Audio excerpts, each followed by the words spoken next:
सबसे पहले मैं आपको ऑपरेशन सिंदूर के विजय अभियान की अनंत शुभकामनाएं देता हूं।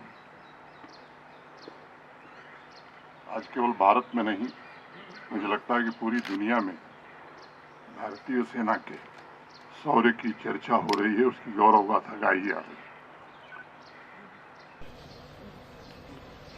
आपने 6-7 की रात से जो काम शुरू किया, जहां तक भारत का सवाल है, भारत ने पहले ही स्पष्ट कर दिया था जो बर्बर आतंकी हमला निर्दोष नागरिकों पर 22 अप्रैल को हुआ बैसरन घाटी पहलगाम में, उसके बाद ही भारत के माननीय प्रधानमंत्री जी ने कहा था कि आतंकवाद और उसको प्रश्रय देने वाले उनके आकाओं को सबक सिखाई जाएगी। हम सब जानते हैं कि कभी भारत युद्ध का पक्षधर नहीं है, लेकिन 22 अप्रैल के बाद मैं समझता हूं कि पूरे देश में, जम्मू कश्मीर में भी एक बड़ा जबरदस्त आक्रोश था और इसलिए सरकार ने फैसला किया कि आतंकवादी कैंपों को, आतंकवादियों को और उनके आकाओं को सबक सिखाई जाएगी।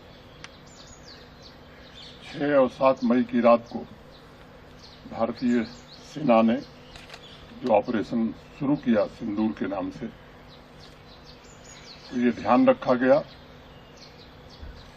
कि टेरर कैंप्स के अलावा मिलिट्री एस्टेब्लिशमेंट हो या सिविलियंस हो, इनको टारगेट हम नहीं करेंगे। आज पूरा देश जान रहा है, दुनिया जान रही है कि 9 ऐसे टेरर कैंप्स को भारतीय सेनाओं ने तबाह किया, सैकड़ों से ज्यादा आतंकवादी मारे गए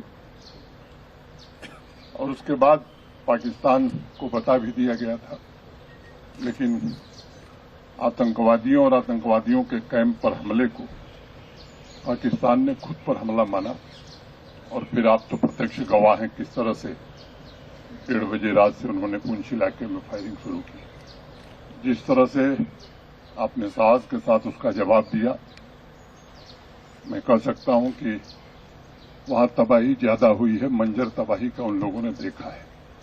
हमारे यहां भी सिविलियन, कई हमारे निर्दोष नागरिक शहीद हुए हैं, हमारे कुछ सेना के, बीएसएफ के जवान शहीद हुए हैं। मैं उन सबको श्रद्धांजलि देता हूं और मुझे लगता है कि महज 3 दिनों में ही दुश्मन घुटने पर पूरी तरह से आ गया था, पूरी दुनिया में गुहार लगाने लगा कि अब मुझे बचाओ।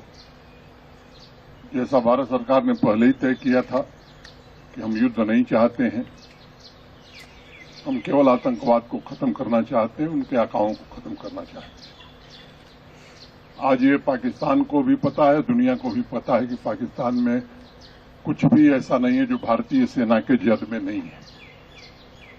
मैं उसके विवरण में नहीं जाना चाहता हूं। आपके शौर्य और पराक्रम से पूरा देश गौरवान्वित है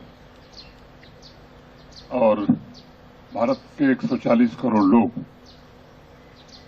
पहले से भी सेना पर गर्व करते रहे हैं और मुझे लगता है कि इस ऑपरेशन सिंदूर के बाद आपके पराक्रम को, आपके शौर्य को देखते हुए वो प्रतिबद्धता और प्रगाढ़ हुई है, बढ़ी है। दुनिया में भी ये बात समझ में आ गई है कि अब भारत वो भारत नहीं है जिसके बारे में कुछ लोगों को गलत धारणा थी। ये सच है कि आज हम दुनिया की 5वीं बड़ी अर्थव्यवस्था बन गए हैं। जल्द ही दुनिया की 4थी बड़ी अर्थव्यवस्था हम बनने वाले हैं। भारतीयों का सपना है एक विकसित भारत का। हम चाहते हैं कि हमारा हर नागरिक सम्मान से, सुविधाओं के साथ रह सके, लेकिन जो हमारा दुश्मन है वो कर्ज से इस तरह डूबा हुआ है कि लोगों को सामान्य नागरिक सुविधाएं और भोजन भी उपलब्ध नहीं करा रहा है। कर्ज लेकर के भी आतंकवाद को प्रश्रय देने की कोशिश करता है। इस बार जो सबक मिली है, मुझे लगता है कि निश्चित रूप से दर्द इतना है कि उसे याद रहेगा। लेकिन फिर ये बात कही जा सकती है कि जो आज भारत का संकल्प है, भारत की सरकार का, भारतीय सेनाओं का जो निश्चय है, अब की बार गलती करेगा तो मुझे लगता है कि ऐसा सबक मिलेगा कि उसकी 7 पीढ़ियां याद करेंगी। मैं फिर से आप सबके शौर्य को, आपके बहादुरी को, आपके पराक्रम को, और जिस तरह से सामान्य समय में आप यहाँ के नागरिकों की जान माल की रक्षा में लंबे समय से लगे हुए, मैं उसको नमन करता हूं। आप सबसे मिलने का सौभाग्य मिला, ये मेरे लिए बड़ी खुशी की बात है। यही बात कह करके मैं अपनी बात को विराम दूंगा। भारत माता की जय! भारत माता की जय! भारत माता की जय!